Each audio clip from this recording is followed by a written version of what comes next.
Okay, we are back for another iconic tactics video for Football Manager 2022, and today it is my man Jose Mourinho.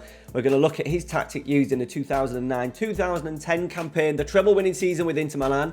Not so much the Serie A side because they heavily were sort of like a 4-2-3-1 and controlled most games. Today we're going to be looking at the tactic that he used in the first leg of the semi-final against Barcelona. The 3-1 win, quite a memorable performance, one of those classic Champions League games. We're going to look at which players in which positions, a few roles, and how I think you can use it in FM22. It's not going to be a plug it in and off you go. It'll score you 120 goals a season and get you 100 odd points. That's not the thing, but I do think there's a place for a little bit of Jose Mourinho in your save.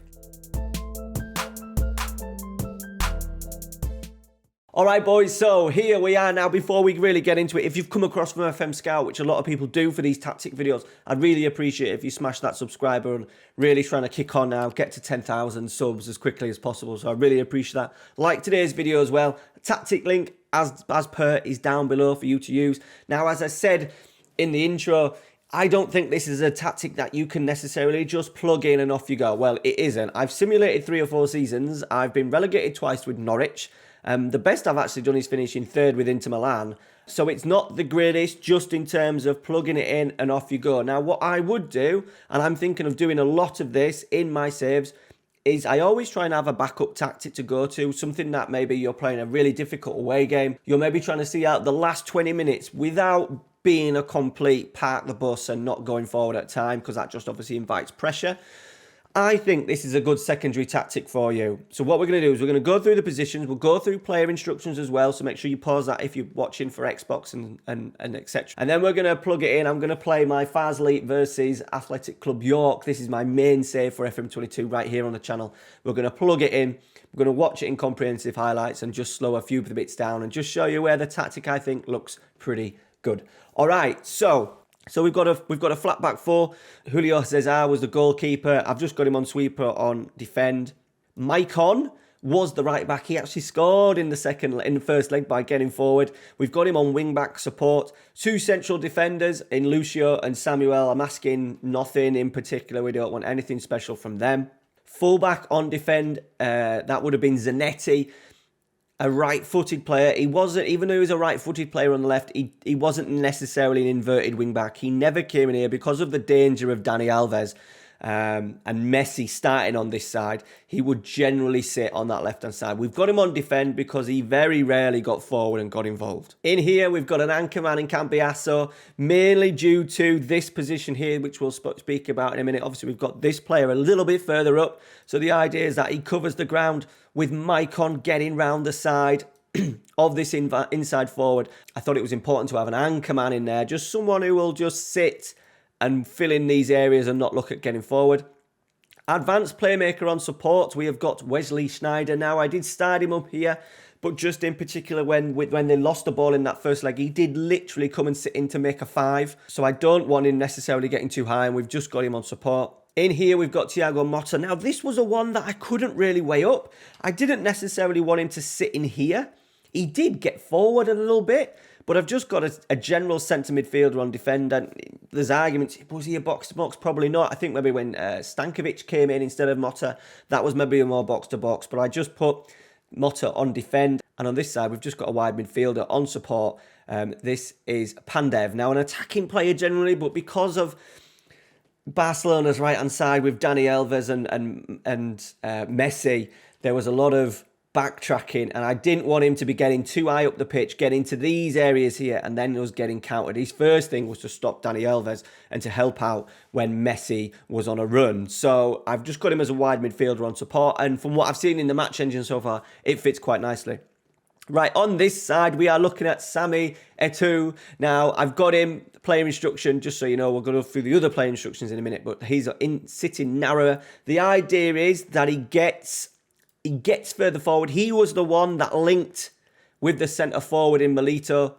I think the idea is that I've got him on narrow as well, so Maicon can come round and then he can get a little bit closer to Milito. I think the main worry in this one was with the centre forward, that he gets a little bit too isolated. I didn't want to start him as an inverted winger as well, just because I thought the gap between him, the midfield, and then the strike would be too much. So we've got him in as an inside forward on support. And from what I've seen, because to be fair to Eto'o, in them 2 games, in those 2 legs, he did an absolute job in coming back and helping, following Maxwell, the Barcelona left back. And from what I've seen, once again, in a match engine, he does that. And it often looks like a 4-5-1 out of possession. But I just think just when we get the ball, it just gives us if he's a little bit more attacking inside forward, he's going to get into these areas and cause a little bit of a problem. All right, and then up front, Diego Milito was probably like one of the best players in the world, pretty much just for this season. Scored some massive goals on the way to the Champions League victory. Now, he's not, even though he was big, he wasn't a target man. He wasn't a target man, you know, he worked very, very hard. He worked the channels, any balls passed into space. Ideally, they would ask Milito to chase rather than a Pandev to go and chase or one of the midfielders to go chase. So he needed a lot of work. So I think that kind of rules out the target man. And then I think just for the FM match engine a little bit, you could say you could go complete forward. However, from what I've seen so far in the match engine, I just think the pressing forward suits the tactic a little bit more. He did press, he worked very hard, he closed down more, he tackled harder, he moved into channels, so I think that suits him pretty well. Now, player instructions. Nothing, we've got nothing on the right back, there's 2 centre halves.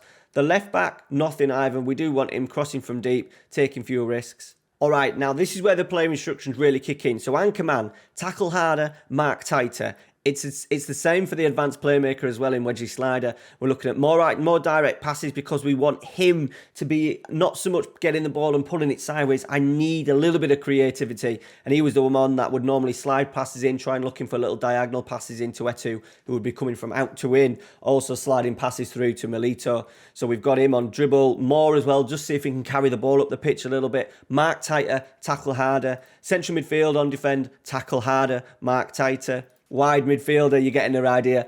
Tackle harder, mark tighter. And then for San Siro on this right-hand side, we've got more direct passes again. Similar to Wesley Sneijder, we want him to be, you know, looking at feeding more balls into Milito, maybe playing balls into the channel for Milito to chase.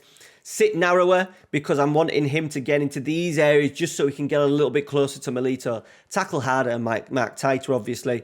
And then up front, Milito, we've done nothing in particular with that player role.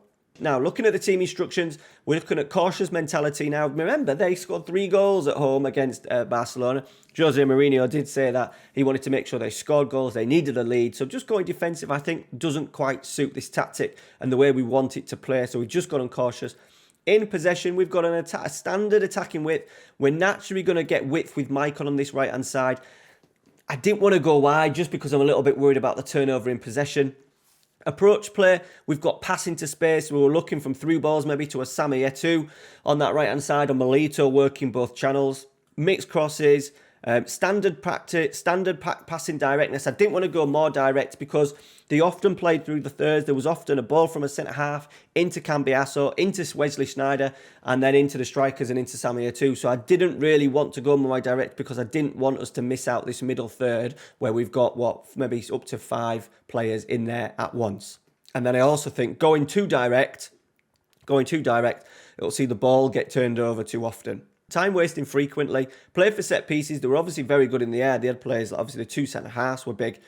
Milito was good in the air. Sami Eto'o was good in the box, and obviously Thiago Motta I think was pretty big and scored a couple of goals from set pieces. Run at the defence, the ideas as well. Obviously, we want Maicon running, we want Sami Eto'o running, we want Sneijder running, we want Pandev running, we want to break the lines. It just gives us the opportunity, I think, for us to counter better and then be more disciplined. I think that's a pretty standard one for Jose Mourinho. In transition, when the goalkeeper gets it, I'm just looking for him to slow down, let us get our shape back. Regroup when possession is lost, and then we are going to counter. We need to counter. Prime example is the Maicon goal in the second half. Brilliant goal, brilliant counter-attacking goal. So obviously we want to counter.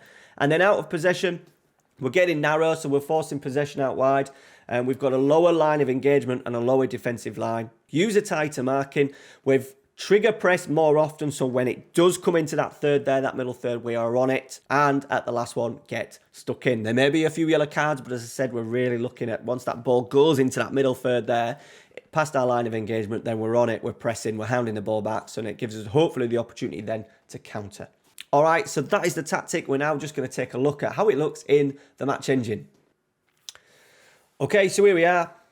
Just so you know, we've just had a turnover in possession here. I think the centre-half actually came in and won the header, and then they managed to get the ball down. But look at our right midfielder, the right inside forward. That would be San Siro too. So as you can see, the shape is there. You've got a nice narrow back four. There's our anchor man pressing. There's our central forward as well. There's Milito.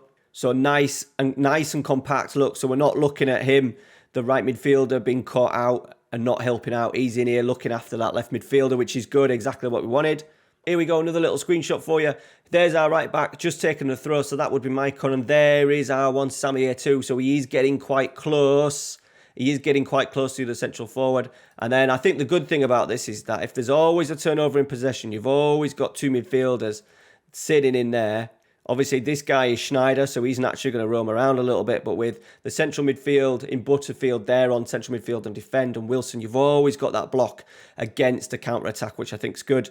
And we have got Reconza, who was the advanced playmaker. We have got him on passing more direct, but he is generally quite patient with it. They didn't rush it. They didn't push the ball too far forward early. There we go. Pandev now on this left-hand side. They've worked it pretty well.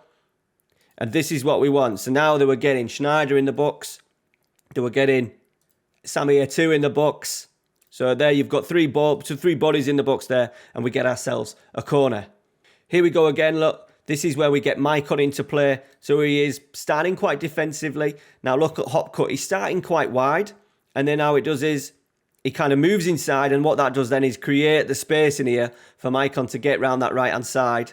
He does really well, actually, the right back. Crosses it in. Oh, just wide. But once again, Samir too, Hopcut, the right inside forward. Movement from out to in was creating that space for the right back to attack. All right, just the last little one as well, just so you know, there is Zanetti, fullback defend. He's actually pretty much making a three because we've got him sitting in there on defend. He very rarely ventures forward. So as you can see, as this play develops, he's kind of acting as a back three. So it's sort of like in possession. So sometimes in possession, you're actually looking at a 3-4-3. There's your two centre-halves. You've then got your anchor man, your midfielders, and your right back, and then you've got your inside forward, your wide midfielder, and your striker. So in possession, it does end up kind of being like a 3-4-3. All right, boys, so that is it for today. Now, remember, this is not a plug-and-play tactic. The idea of this series is not to create something that breaks the match engine. It's a defensive tactic. It's never going to be amazing in Football Manager over the course of a season, but I think there is room for it. If you're playing a 4-2-3-1, a 4-4-2, a 4-2-4, I think then a certain part of a game or for certain games, you might want to plug this one in. So have this training as your secondary, your third tactic, and then go to it as and when you need it to see out a game. As you could see, you're still getting the bits that you want. You're still getting a right back forward. You're still getting options. You're still getting that inside forward as well, getting involved with the centre forward. You're also getting that inside forward, moving into nice little areas, sort of like into the half spaces to create that overlap. But then at the same time, he's then getting closer to the number 9.